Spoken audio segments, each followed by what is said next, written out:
Hey there, welcome to Board Game Hot Takes, the podcast where we give our immediate reactions to Haas board games just minutes after playing them. My name's Adam. And I'm Chris. This is Tim.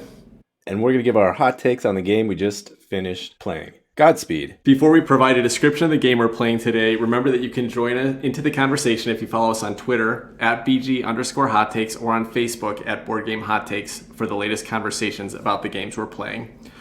And also, right now we're holding a Frosthaven competition. Basically, you can win a copy of Frosthaven, a full pledge of it. All you have to do is follow us on Twitter or follow us on Facebook. And you can also write a review for us on Apple Podcasts and you'll get 2 entries. Basically, what's going to happen is that we're going to look at all the entries. We're going to randomly draw an entry once the competition's over and before the Frosthaven Kickstarter ships. If you win, we're going to just ship it right to your house. So good luck. Please go ahead and follow us on those social media platforms.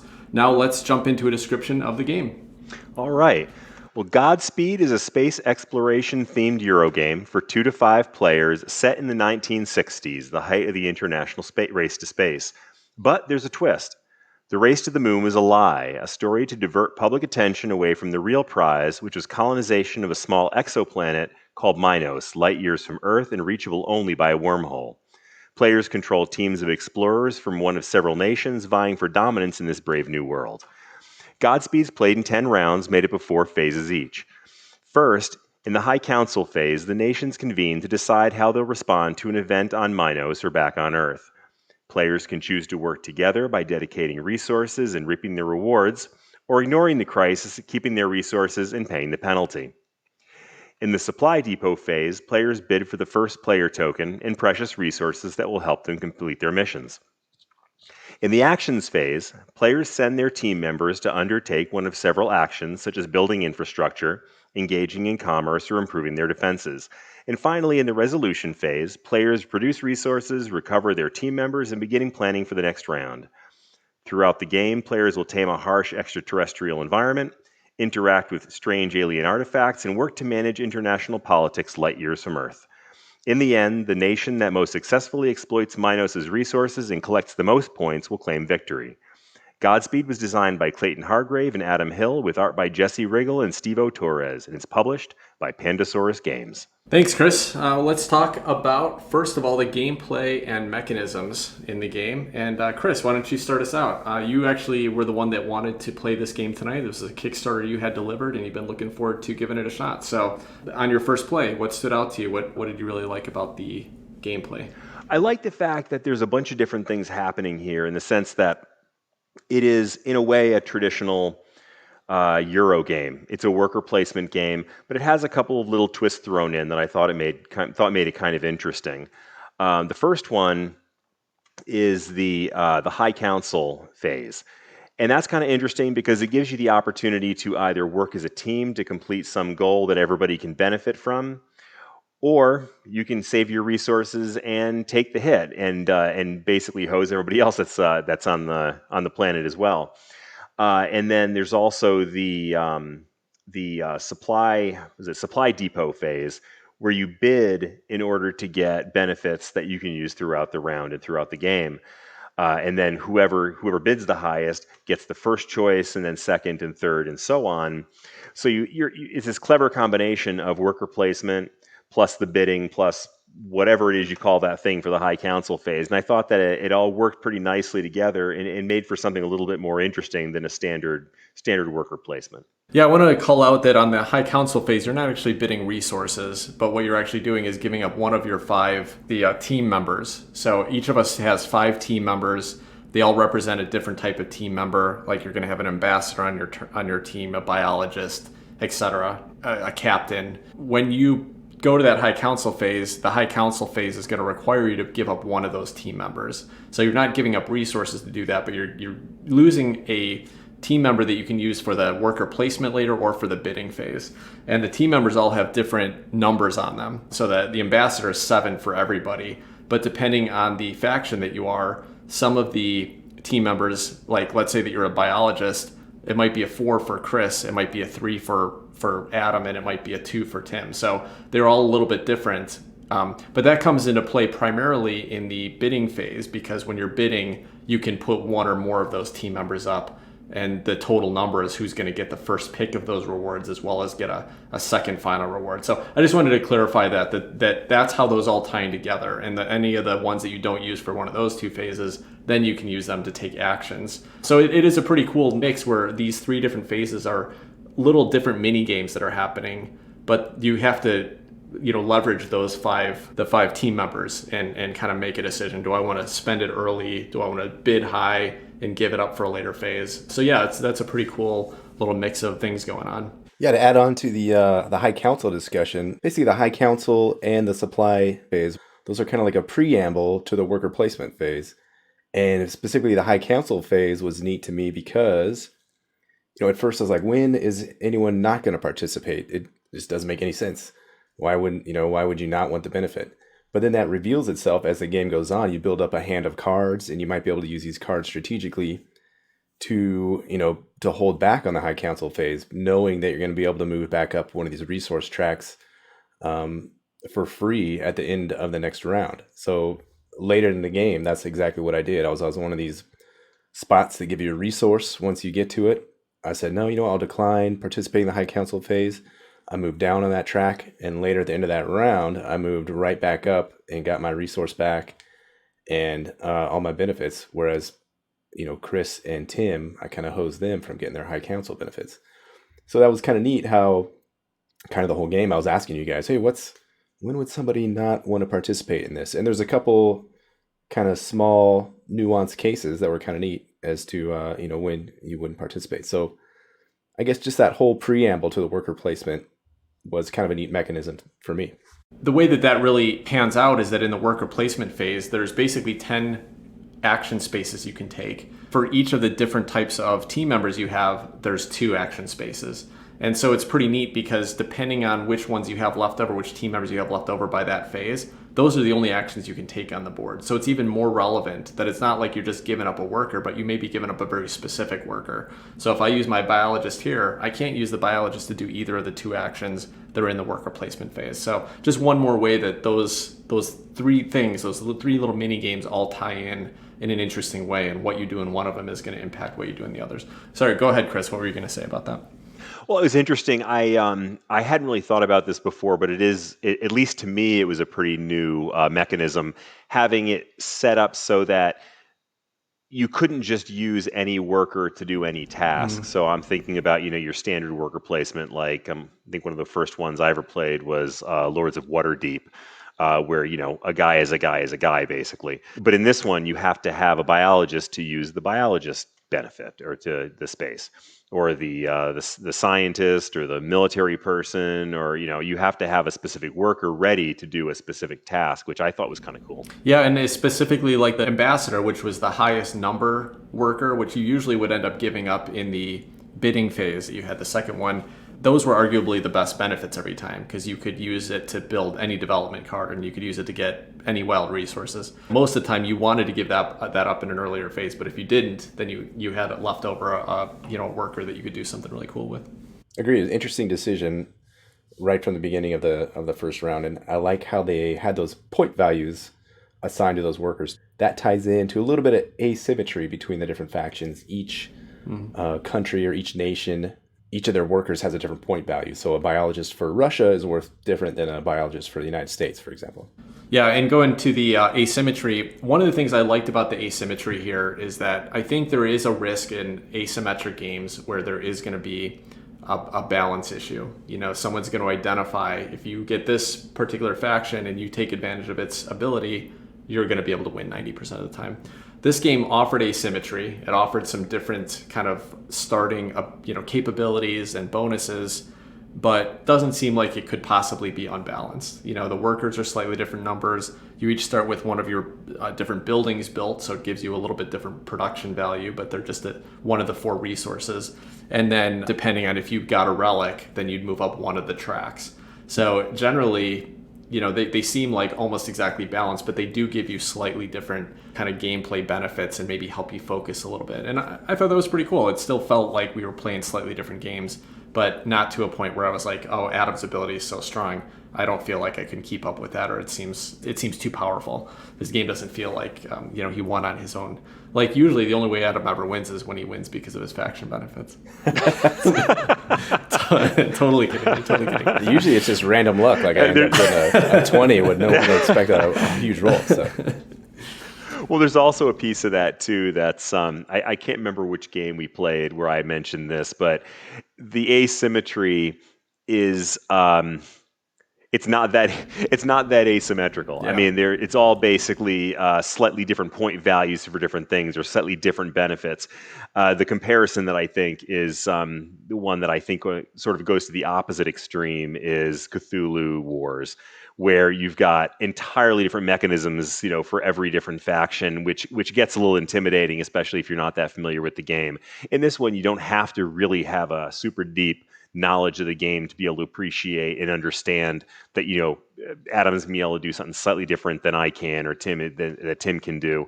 So it's very easy to follow the asymmetry here, even if it's not a game you're super duper familiar with. Yeah. Now I want to go back to the worker placement spots themselves, and I'll say, it was interesting that you were kind of forced into what worker placement spots you could take based on which team members you had left by that phase. But I was a little disappointed that the worker placement spots were not very exciting. Most of them, one of the options was to get a development card of a certain color or a finished development card. And that made up for a little bit of it, that's probably where the most contention came in, because if two people have a blue development card they're trying to finish, only one of them is going to get it done in a round. And that can make a difference for some of the phase bonuses and for the getting up the tracks at the end of the game and things like that. But the other abilities that were available, other than building the structures, which is what the engineers could do, most of the other benefits felt okay. They were not exciting. Usually they were just like, okay, I've got one more guy left over. I guess I'll go take that spot and get something for it. They were okay, but there just wasn't a whole lot of excitement for what you were doing during that worker placement phase, from my perspective. What do you guys think about that? Oh, I agree with that completely, and that was going to be one of my main complaints about the game, is that in particular, a lot of the action with your individual player actions, your worker placement pieces, has to do with what are called development cards, and essentially development cards which are available for all of the different areas of the game, the science, the military. The development cards basically let you move up a track. And so a lot of your time you're spending doing these development cards, and really all that's doing is making it so that you move up a track, which in the end is going to get you some points, which, I mean, it's functional, and there's still interesting decisions to be made, but it's not super duper interesting. I would agree with that. Yeah, I would agree. For me, the interesting choices were that auction and the supply depot, and then the worker placement was like, all right, here I can go over here, I can put this guy over there, and then so by the time you got to the worker placement, it wasn't as fun to me as the first that preamble part. Yeah, and going back to, you actually made a little bit of a comparison to Lords of Waterdeep here, Chris, for worker placement, which is the most generic, basic, straightforward worker placement game. But what that game is doing really is it's basically a way to fulfill orders. You're buying those quest cards, and you're buying the resources, and then you're completing the quest cards. I guess they're adventures in that game. And that's essentially what most of this game is it's buying the development cards and trying to complete them. Instead of just getting straight points, instead you're moving up those tracks. Now, I do think that adds some interest. It adds a lot of kind of competition, a lot of player interaction, where instead of just going for points and, hey, I'm just going to get the most points I can and hopefully I end up at the end, it was a lot about jockeying and saying, I really want to get a blue card done right now because I can move up a little past Chris on that track. And being top of the track is going to get me 8 points, second place will get me 4. It did offer, for that kind of traditional just filling an order model of Euro, it offered a lot more player interaction and caring about what the other players were doing. So I thought that was a nice benefit to doing what was pretty much a very standard formula here. But the action that you were taking doing that was not that fun. Now, you only did 2 worker placements, unless you had a card that gave you something else. So that phase went quickly. In fact, all the phases moved pretty quickly. The game flowed pretty quickly. So it didn't feel too, just tiresome to be going through and doing lots of worker placements stuff there. It was fairly quickly, but, just the actions you were taking. In comparison to Dune Imperium, which has so many fun worker placement spaces, right? Which is a more traditional worker placement game, but the spaces you're taking, there's a lot more variety in it. And so that was an interesting comparison for a game that we played recently. I was going to bring that up as well, to do the comparison to Dune Imperium. Tangent here, but I guess the tension in Dune Imperium is it's palpable. And here, aside from those last like 2 rounds competing for the tracks, I feel like the previous 8 rounds are just kind of playing the game to get to the last 2 rounds to try to jockey for those track positions. Yeah, I can see that. I mean, in Dune Imperium, is it that much different though? There you're playing for 10 points, and so everyone's typically at 4, 5, 6 points for the first 4 rounds, and then after that it goes. Well, I don't know. I hear what you're saying, Adam. I definitely do. I think that there was. Yeah, I don't know. I felt that the rounds were tense. Like you did still have the tension for competing for the phase bonuses. I definitely had a hard time at the end of the first phase trying to get the 2 development card colors you needed done, and then trying to get the 2 done by the end of the second phase. So that's a nice mechanic that we haven't talked about yet. There's these, I guess the game's in 3 lunar phases, right? There's 3 rounds and 3 rounds and 4 rounds, I believe, and you're competing for different goals to score some extra points during each kind of segment of the game. So the first 3 rounds, you're competing for 1 goal to get 3 in-game points, and the next 3 rounds similarly, and the last 4 rounds. Yeah. Similarly. So that was kind of a neat mechanic. You're right, Tim. Yeah, it gave you something extra to go for and kind of pushing it, and then you're kind of competing for the same things. But the other thing that added a similar thing was the monuments, I think they're called. But basically, they were like, if you were the first one to get 3 green development cards, or the first one to get all of your production buildings built, then you would get something. So that also offered a little bit of a race and a little bit of a tension throughout the game. Yeah. Well, I don't know how much tension you can have when your start to each round is something like, should we throw a big party in space just so we remember what fun can be? Or, hey, it's about time we had a chess tournament. I'm serious. That those were actually High Council issues to be dealt with. The High Council did have some nice levity. I think the Bobby Fischer, was it Boris Spassky? Boris Spassky. Yeah, little chess tournament reference was kind of neat. So some of those High Council cards are pretty good. Yeah, cool. Any other mechanisms you guys want to talk about? Just not a specific mechanism, but just as an overall observation about the game. I think we all had some concerns that maybe the worker placement part wasn't quite as rewarding as it could have been. But on the other hand, there were some interesting mechanisms that aren't traditionally worker placement, like the bidding and the High Council. And I think that's really interesting because it reminds me in a way of, say, Pan Am, which took a pretty traditional route building game, but added in the bidding for the different actions that you could take.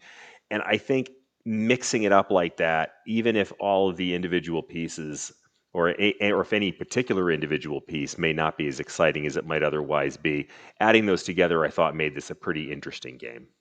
Yeah, and I do think that there was a hard decision every time whether to go to the High Council. I mean, sometimes it wasn't a hard decision, but there were definitely plenty of times where I did have to think, like, is it worth it for me to give up this guy? Going to the bidding phase, the resource bidding phase, was always a challenge. Do I put in the biggest stuff, or am I giving up the possibility to do these developments at the end phase? And then you go into the worker placement phase, which kind of resolves what else you can do. And so, again, not super exciting to do the worker placement, but the whole thing led up to that, and it just left you with what options were available. So I do think that the mechanisms all tied in really well together and still made an interesting game, even if that one piece of it wasn't that great, that interesting. I agree on that. There is a nice blend of everything, kind of works together nicely. And I want to call out, there's some hand management in there too. As you're playing the game, you're collecting these cards, either from the auction or from going to the worker placement spaces. Based on what you have in your hand, that might affect how you're going to auction in the next round, or there's a little bit of tempo aspect as to when you want to build those buildings, try to nab them, complete that race first. So the hand management aspect was nice. And there was something else I wanted to call out, but now I can't remember what it was. So, well, you can bring it back into the production conversation if you want to. Adam, no worries. We'll let you jump back in here. So let's talk about production. Adam, why don't you start here? What did you think of the production here? Oh, so the little engine building aspect was the last thing from there was some like slight engine building in there too, just to not leave that guy unmentioned. Yeah, you mean particularly the building the production cards that gave you more production at the end of the phase, and then the relic and things like that. Right. So the relic, and then the building cards. So this goes into production. The way the building cards kind of slot into your player board is one of the unique things about this game. And I think the production tries to be unique in a lot of ways, and it has some hits and some misses. So I'll talk about the player board since I brought that up. You have these kind of little funky player boards and these buildings slot into there in kind of unique ways so they won't be sliding around. And then production wise, I'm going to talk about the art. I know Chris is going to get into the art too. The art, the palette, and the game board itself, all of it's super pleasing, aesthetically nice. I love the colors. I could look at this all day. The map brought me into it. By map I mean the map of the planet that you're putting all your workers on. It's cool. It's very detailed. It has some little canyons. I just kind of want to go down there and explore and hang out with these guys and see what it's all about on this planet. So the production, I'll talk about some negatives later, but those are my positives for the most part. I would let Chris jump in here, but it looks like he just started eating in the middle of recording the podcast. So I'm gonna jump in and follow up with. I love the player board here. I love a lot about the aesthetic here, and I know this is what drew Chris into it. But the theme is the idea that. And what an interesting theme too, the idea that the 60s space race was happening, but it wasn't happening to get to the moon like we thought it was. That was a cover for the fact that they were investing money into going through a wormhole and finding another planet. So what a bizarre, interesting concept that somebody had and turned into a game. But I love that it carries through that kind of 60s mid-century styling and the colors on the board. I think this board has got to be one of my favorite game boards that I've ever played on. It's just that the pastel colors that represent the landscape, it looks so cool to me. I just love it. So now, Chris, what do you think about the art? But it's like dark. It's not like Easter pastel. Just want to make that clear. It's like dark pastel, like sinister pastel, if that's a thing. Well, if anything, it wasn't sinister enough. I mean, I usually like the really, really dark, sinister looking art. And truthfully, this is a little bit lighter than I would normally really dig into. But I do really like the art in this game. I think they did a nice job with it. I think they managed to keep it relatively light and fun, but without making it cartoony, which is something that I think, the last game that we talked about that I had gotten through a Kickstarter was Tungaroo. And I think that is very similar to that in that sense, that there was, they did a nice job with the art, keeping it light, but not too light. There's a couple things in there that I really love. Like there's this one kind of recurring theme that the player tokens have a picture of an astronaut wearing a helmet, the standard round space helmet, where the face shield has the flag of their country. I just think that's such a neat graphic, and it's so sort of symbolic of how the art for this game is. If anything, it kind of reminds me of Artemis Project. Not only in that it's a worker placement game set in space, but the art is actually a little similar to me too. And I haven't seen it in a while, but that's kind of the impression I get, Tim. Would you agree with that? Yeah, I can see that. It's funny, I actually played Artemis Project just this weekend. It definitely has a little bit of that similar aesthetic. Yeah, I think so. I think just colonizing and developing on another planet, it's going to have some of the same tones, I think, to it.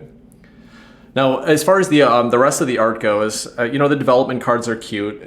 Each development card kind of has a different little structure or vehicles you're building. They look very similar, but a cheaper, lower cost development card tends to have a little tiny structure. A big, expensive development card has a big structure with a couple of vehicles on around. So that was kind of fun to look at. But otherwise, I was a little disappointed that the rest of the cards in the game didn't have a whole lot going on art-wise. All of the assistant cards that you could get up in the bidding phase just had an astronaut of a different color on it, with the terror look on their face.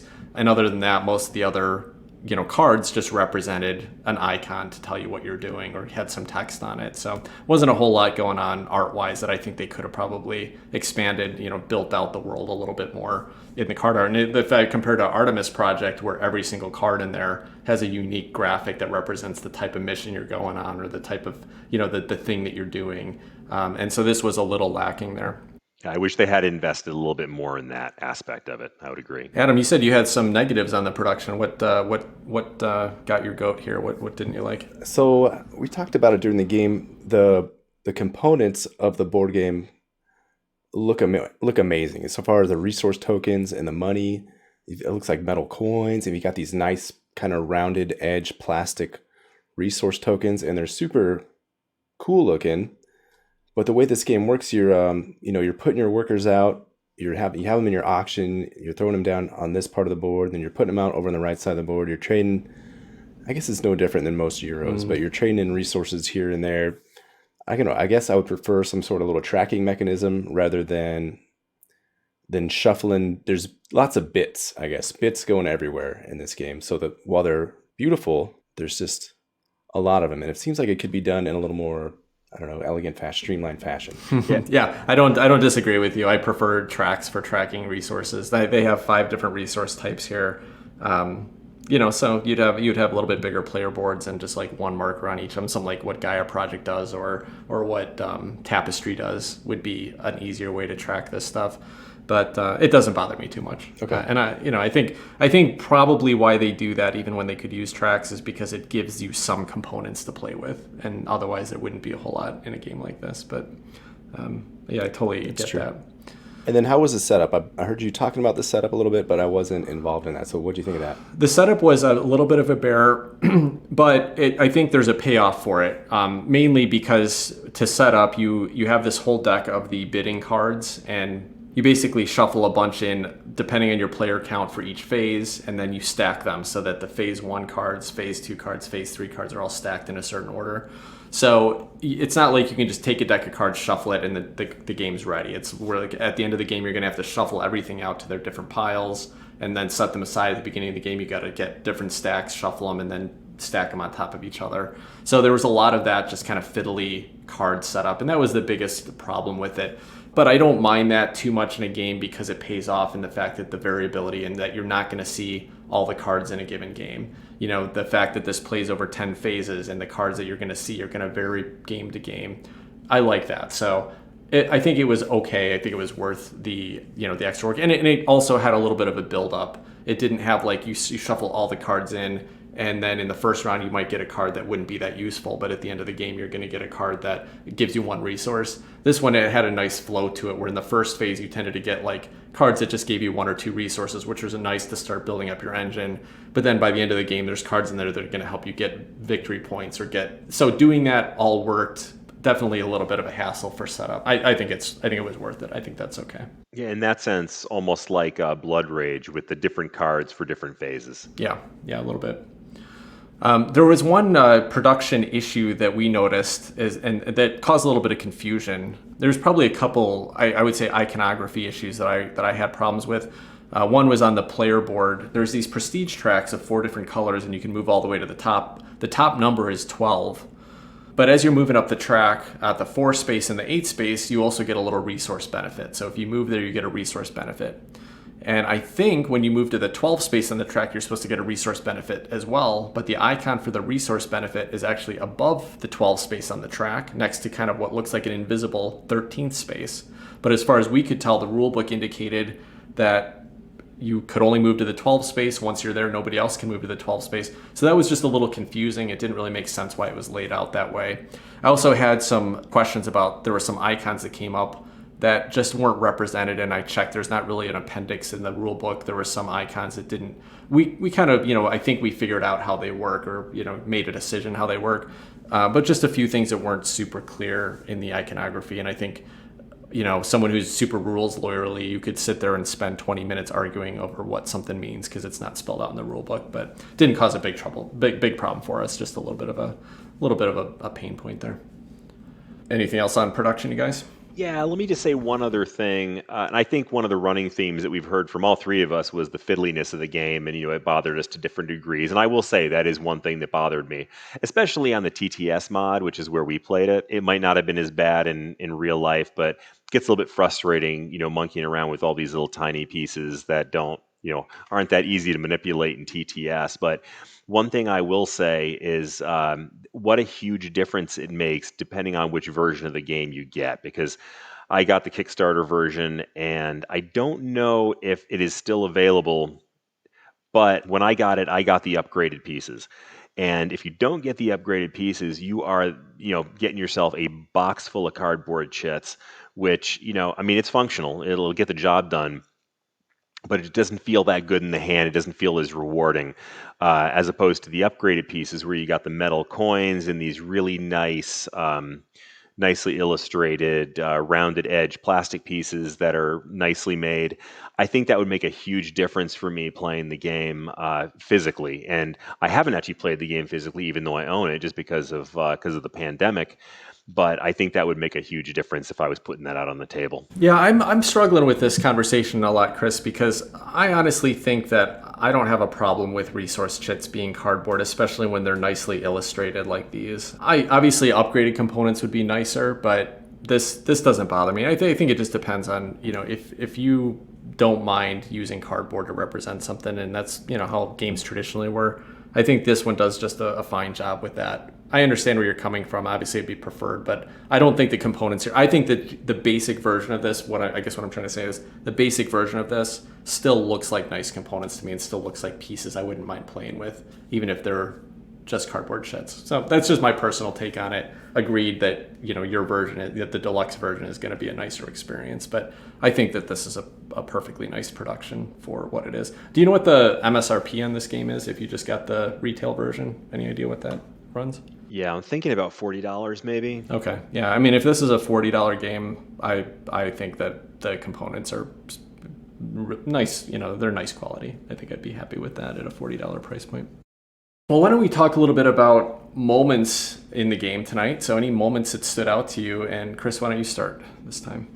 I think there was a series of moments, and really what comes to mind is that I think each of us had at least one or two big turns, and that to me is a ton of fun, because there's some games that you play where if you're not, you're either killing it or you're not killing it. And in this game, in the end, the score ended up being relatively close, but there were moments when I felt like I was just getting crushed. I mean, Tim had a turn where I don't even remember what all you did, but you got like 10 things done in one turn, and I'm going, oh my goodness, how am I ever going to come back from that? And then something similar with Adam. And then I had one myself. So, mine was a little bit earlier on, and so I didn't think I got as much oomph out of it.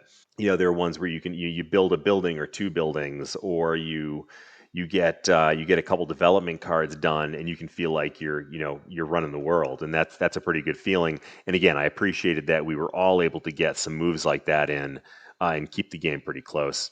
Yeah, cool. I'll jump in. I liked that there was actually some real tightness, even though I talked about the worker placement spots not being that interesting. The fact that the timing of when you could complete a specific development card, or when you could there was only one space on the board where you could build a construction. And each of us has 4 constructions to build. So basically, there was almost no way for everybody to build all their constructions over the course of the game, over the 10 phases, unless you use some additional cards that let you do that, gave you extra actions. And so it just made those spaces actually useful. And I often felt like, oh man, if only I'd taken that space first, or I'd gotten the first player token, then I could have done that first, and he just blocked me out of it. Now I can't do what I want to do this game. And I think that's important in a game where worker placement is there as where you can block people from a space, make it count. And I think it did a decent job of doing that here.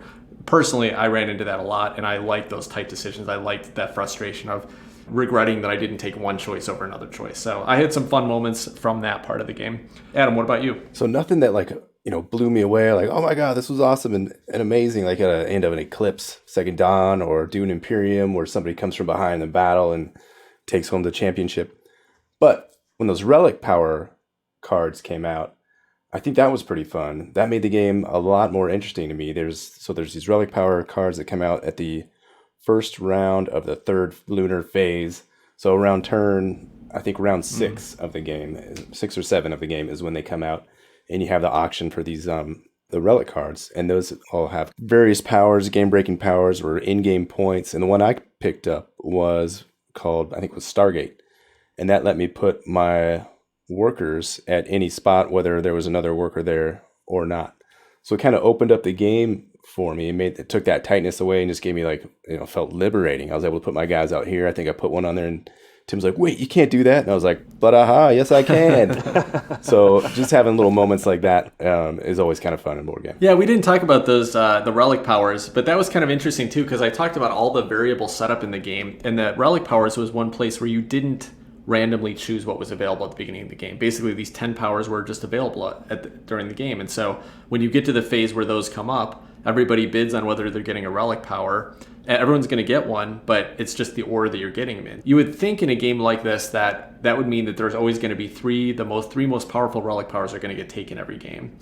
But what's kind of interesting is because you know those are coming up, you could actually set yourself up with a strategy that will benefit from some of them.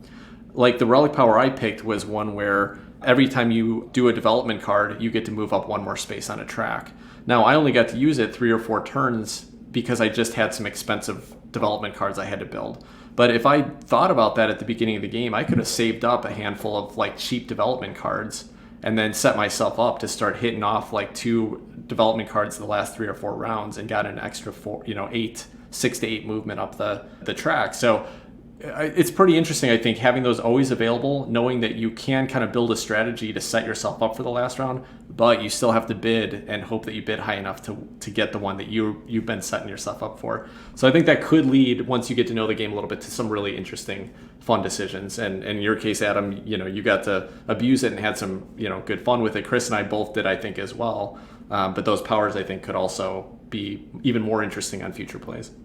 All right, cool. Well, let's talk about final thoughts here. Would you request to play this game again?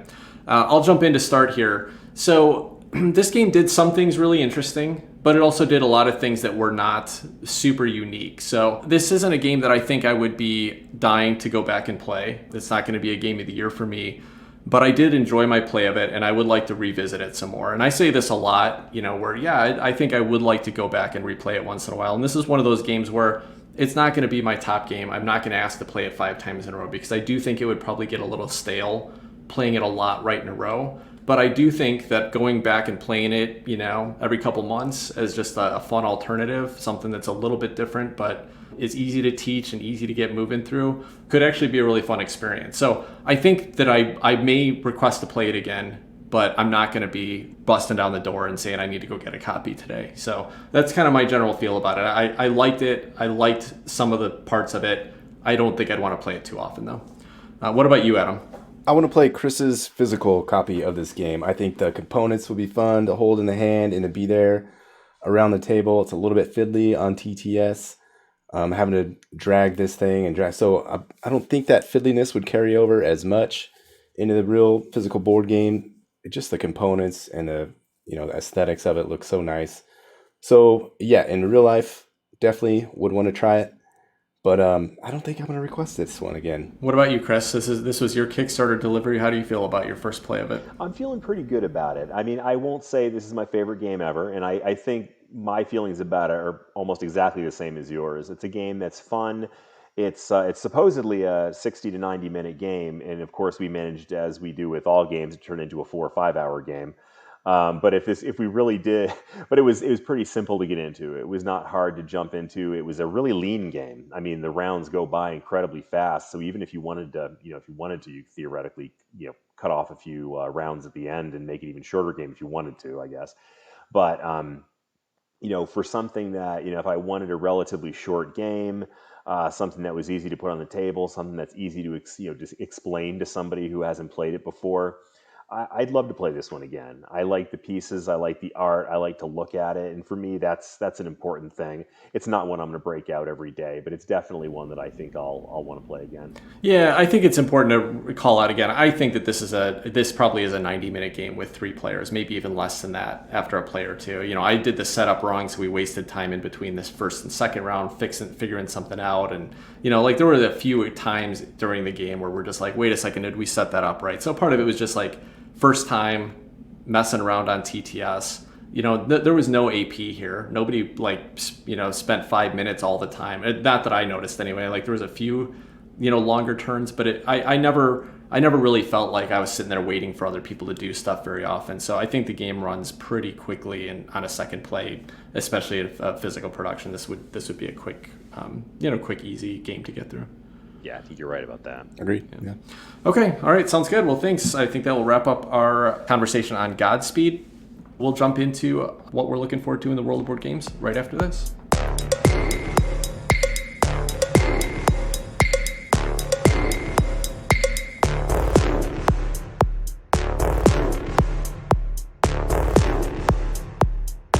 All right, welcome back. So let's talk about what's exciting in the world of board games this week. Chris, what do you have for us? Anything you've been keeping your eye on? Well, I really feel like I missed the party a couple of weeks ago. Talk about FOMO. Like, I truly did miss out. You guys played Dune Imperium, and all I've heard ever since then is how great that game was, and it looks amazing, and I want to play that game so bad. So I'm just looking forward to whoever picks that one next for game night. And yeah, I want to see that game. I want to play it. Yeah, that was a funny game because this was right before Christmas and my work was getting a little quieter at that time. So we played it on game night on Monday night. And then like I think it was Wednesday morning, I was like, guys, I got kind of a slow day at work. We want to jump on TTS and play again. And so Steve, Adam, and I jumped on.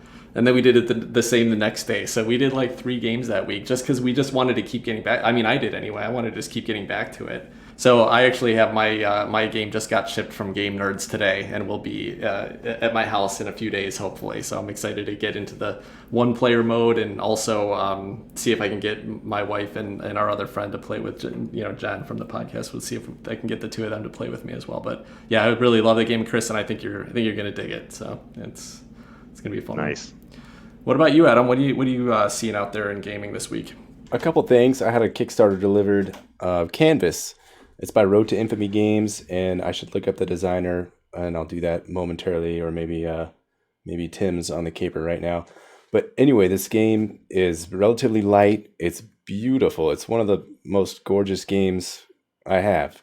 It's in a small little package. You're basically buying these pieces of artwork from a market row and then constructing them together, trying to fill in the little color palettes of symbols at the bottom to meet the scoring criteria at the top.